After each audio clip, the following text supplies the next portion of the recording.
Hey everyone, EO here. I just received a request the other day to do kind of a comprehensive review. This one won't be quite as long as some of my focused ones on Kick-Ass and Elysium, but a comprehensive review on the best foreign films, or my best foreign films, anyway. I'm sticking to rather new foreign films. I'm not going to go into depth on any of the older ones. Um, Ones that somebody could potentially pick up and watch that has not seen many before or is looking to get into a foreign made film. Um, I'm kind of surprised I actually got a request for this topic. It's not really one that you see a lot of. But I did some looking through my DVD collection and online movies that I'd seen in the past that I maybe forgot about, and I came up with five really good, solid movies that everyone can probably enjoy something in. They all have their flaws, as do most American-made movies. But for the most part, all these movies are very solid, and someone who, you know, likes foreign films or someone who's new to them could enjoy equally. So let's get started. The first one on my list that kind of popped into my head was Brotherhood of the Wolf. This movie was made in 2001. I don't know the budget on this one, but the visual effects in it now are a little dated. If you watch it now, at the time they looked really good. I remember seeing a trailer for the movie actually airing in America. I don't know if it ever went to American theaters or not, but I do remember seeing some English trailers for it, and it just looked awesome, I thought. And so, um, anyway, I lost my train of thoughts. What I did, but no. Getting back to the movie, this movie is a long trip. Let's put it that way. If you if you don't have a good 3 hours or so, don't sit down and watch it. If you're someone who likes long movies, likes extended viewings of movies, if you're someone who bought the collection of Lord of the Rings movies with all the extra footage in them, you will enjoy this movie in the sense of length, because it runs about, I think, a little over 3 hours, with I think the director's cut does, and I think even the regular cut does as well. So if you're fond of long movies, this one's for you. The movie itself is a strange one. It is a very strange film. It follows a taxidermist and his friend, who is of an Indian descent. I think he says he's from the Mohawk tribe. I'm not sure. Don't quote me on that. But the actor who plays Gregoire de Fronsac is our taxidermist, our hero. And by the way, the names in this movie, since it is a French-made film, they are a mouthful. And there is, you can watch this movie in English dubbed, the DVD I have, and it has the original cut as well. I've watched them both, and really, watch it with subtitles, watch it with dubbing. Sometimes I prefer the subtitles because the audio dubbing is a little iffy. Makes some of the dialogue sound a little corny, a little hokey, a little out there. But that being said, it's something you really can't avoid sometimes in these kind of films, especially if you're trying to tailor them to an international audience. In this case, us. But getting back to Gregoire de Fronsac, mouthful. He's a taxidermist that it comes to this small French town to hear a legend about a beast that is killing people in the countryside, and to basically get rid of it. He's an acclaimed hunter and has been to all sorts of places. Well, his friend Manny, who is the Indian, is played by Mark Dacascos. For those of you who are martial arts fans or Iron Chef fans, Mark Dacascos is the host of Iron Chef now. He comes in flipping, like we all know he can. Um, and acclaimed martial artist, fantastic martial artist actually. Mark Dacascos actually won. This is what I've read anyway. Won a foreign film award for his portrayal of Manny in this movie, and he is absolutely amazing. I don't think Dacascos has any Native American blood in him, but he does the role justice. And he's got that exotic enough look that he's grown his hair out. It's long. He's got some tattoos. It's a good portrayal. The thing that this movie excels at the most, I think, is probably the action scenes. What really sold it for me is the pace of this movie. It's really slow in spots, but the certain scenes speed it up enough to keep you interested.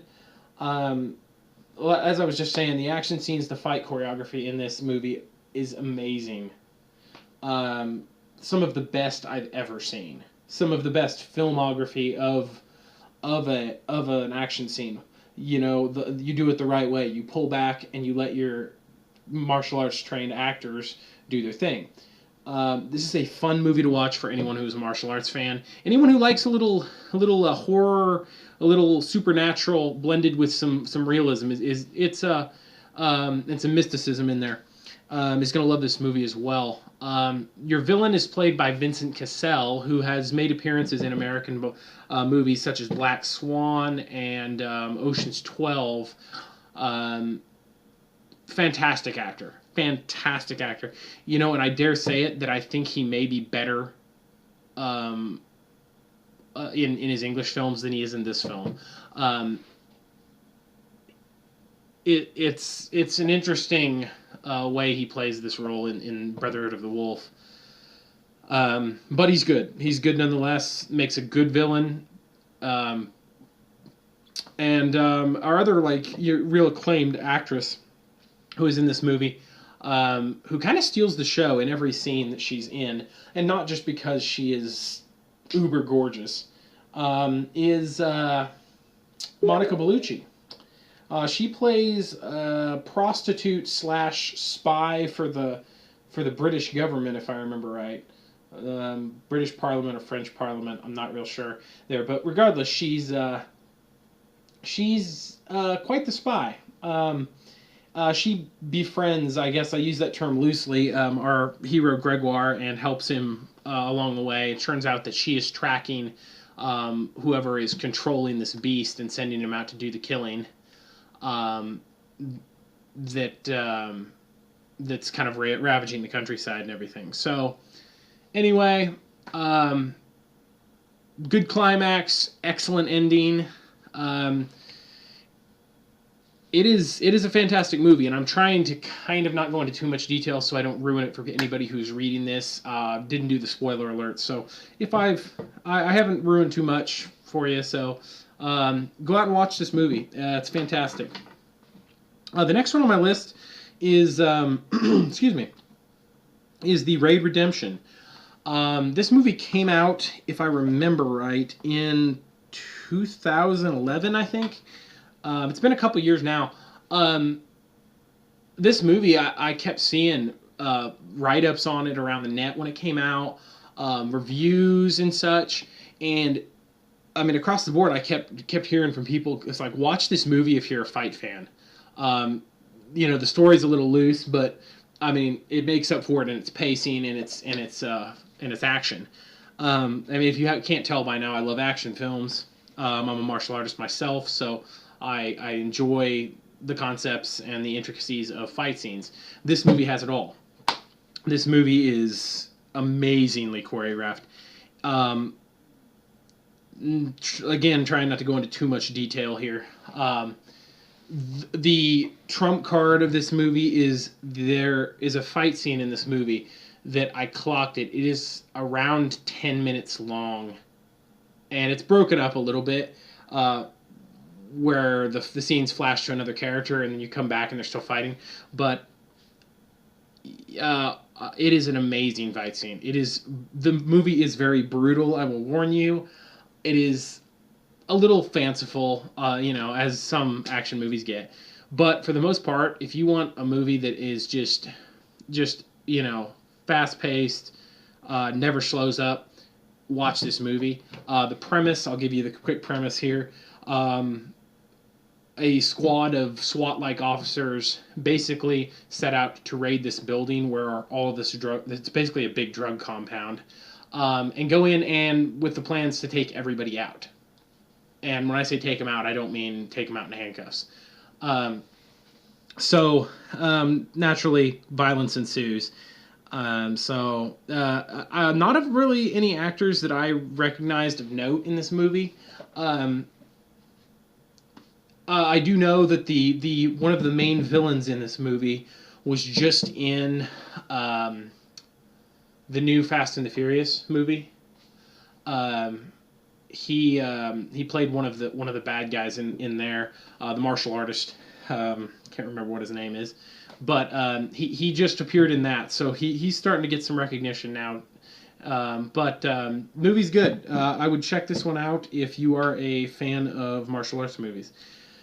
Moving on to Troll Hunter, which came out in 2010. Norwegian movie based on the troll legend, putting it really in sort of a magical realism set where a group of kids follows this man whose job is to patrol borders and catch and monitor trolls. And they exist, and it's like a conspiracy in the Norwegian countries that there's actually people that patrol these, and that their specific job is to monitor these trolls, and there's all different kinds. The movie's shot amazingly well. It's a shot on camera type movie, and the visual effects in this movie are some of the best I've ever seen. Especially for a low budget movie like this. I don't know what the budget is, but I mean comprehensively, I think it's pretty low compared to some movies. But amazing movie. I am surprised how much I enjoyed it actually. Definitely check this movie out. The fourth one, moving on to the fourth one, is District B13. You'll forgive me if I don't know where this movie came out of. I think it's French again, if I remember right. It came out in 2004, based around the parkour fad, the free running fad. I've just started doing free running, so I'm not the most knowledgeable on it, nor the most talented, but I try. So this movie really appealed to me, and I watched this movie a few years ago, and it's really one of them that really kind of got me into watching parkour videos and free running, and it has actually one of the premier free runners, Cyril Raffaelli, who also appeared in, not the last Die Hard here, but Not a Good Day to Die Hard. It wasn't that one. It was the one before that. Live Free and Die Hard. He appeared in that opposite Bruce and Timothy Olyphant. He played the henchman that just you can't kill him. He jumps out of a helicopter at one time in that movie. He's jumping into vents and stuff, and Bruce Willis is trying to fight him, and I think he even says, he goes, "What are you, a goddamn hamster?" And that's all Raffaelli doing his own stunts. Amazing free runner, and he is in this movie opposite another American free runner that I cannot remember his name for the life of me. But it revolves around these two free runners getting involved in this plot to bomb part of a city and having to stop it. One's a cop, another's kind of a street urchin, and they kind of team up, and it's not the greatest movie overall. It has a lot of problems, but don't let that turn you off to watching it. It is actually a very successful movie in many respects. It's fun to watch, and that's something that a lot of people don't take into consideration, especially like really, really serious movie critics. With me, if you enjoy a movie in some aspect, then that's going to bump that movie up quite a bit, and that's the way this movie is. It's got a lot of problems, but it's fresh. It's got a good pace. It's got a good charisma to it. Really, really good visuals. So overall, a pretty solid flick, and definitely one you should check out. The last one on my list. The reason I say this one for last is this is one of my all-time favorite movies, if not my favorite movie, for many reasons. Many of you will have heard now of Andy Whitfield and his tragic passing. Um, it's a sad occurrence. Andy, best known now for portraying Spartacus in the first season of Spartacus, Blood and Sand. Um, Fantastic series. Stole the hearts and stole the like everybody was. I mean, there was very few people that disagreed that he was not a good Spartacus. Like I have not heard anybody. And tragically he passed away of cancer. And I would also encourage you to check out the Be Here Now campaign for the documentary about his life that will be coming out. I haven't got the next email yet, but myself and 1,000 or so others, couple thousand, 5,000 maybe, others, we all contributed money. I was just a small part, so I didn't start this or anything. But the Kickstarter campaign that made this has been really successful, and so definitely check that out. Be Here Now. But getting back to Gabriel, I saw Gabriel several years ago. This movie came out in 2007. I probably would have seen it in 2008, probably about a year after it came out. So I knew Andy way before his Spartacus days, and I'd actually, unbeknownst to me, I'd seen clips of the New Zealand, or maybe it's Australian, soap McLeod's Daughters that he actually portrayed a character in supposedly. But this movie is really one of his big breaks, and the movie was made for, I think it was like $500,000. The budget was ultra low. Like everybody involved in this film was doing multiple things. Like the stars were doing one of the villains in the movie not only portrays a villain on screen, but also did like sound work, stunt work, volunteered to help with the food preparation for like everybody on set. Like there's a really cool documentary on the DVD for this movie that talks about how they made it and everything and all the stuff they had to go through. And this is the best looking film I have ever seen for budget. I'm pretty sure I'm right about $500,000, if I remember right, is what it was made for. And this movie looks better than 99% of the big Hollywood blockbusters. It's dark, and it's beautiful at the same time. And Andy Whitfield is amazing in this movie. He plays the title role of Gabriel.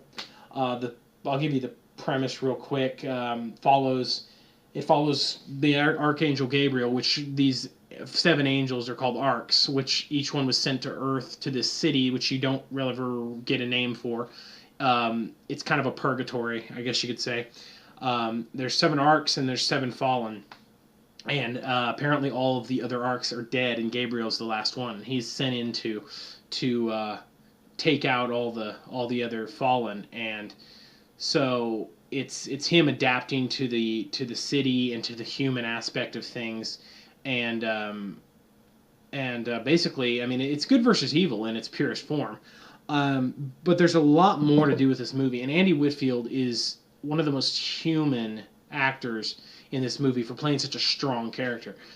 When I saw him in this movie, I thought to myself, I was like, man, this guy's gonna make it big. And he did, and sadly, the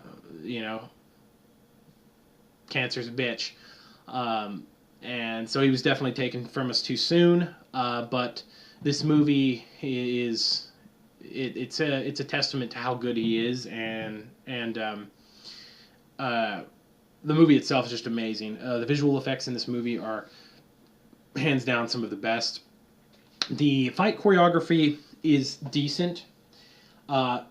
There is one fight at the first that takes place in an alley that is very good, and you can definitely tell it's a lot more expensive to shoot a fight scene than to fire a bullet, which they do very well. It's got the underworld vibe to it in the sense that you can tell when everything's done, why everything's done the way it is to save money, because I mean they only had so much.